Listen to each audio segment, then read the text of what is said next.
was at Hobby Lobby and I found these amazing clock hands and they gave me an idea.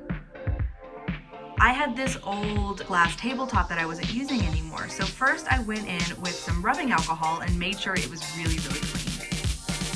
And then I sprayed on some water, making sure to leave lots of little droplets. Then I painted over that with some Looking Glass spray paint by Krylon.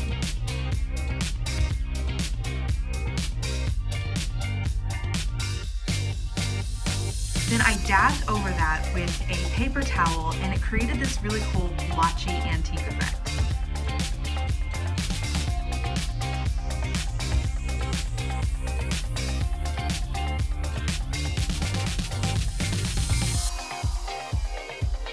Then I turned it over to make sure it looked good from the other side. Then I just wiped off the excess paint and then went over that with a layer of black spray paint.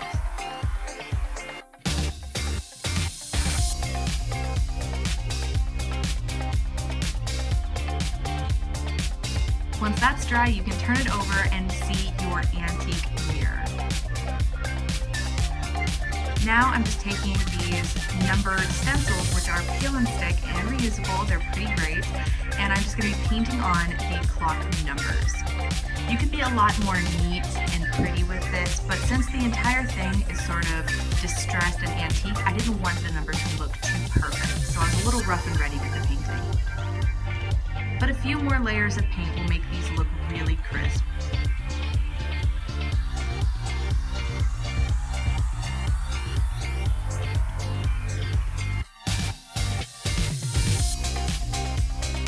Finally, I measured the center of the clock and I painted a little black dot in the center, and that's because the clock hands actually have a hole in the middle and I didn't want that to show through. And then I just took some E6000 and glued on the hands.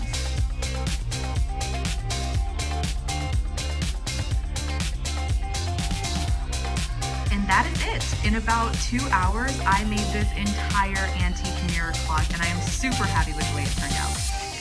You can actually make this a functional clock. Hobby Lobby has everything you need to do that, but I decided to make this more of an art piece. So I used blue hands to signify my anniversary, but you could use it for any significant date.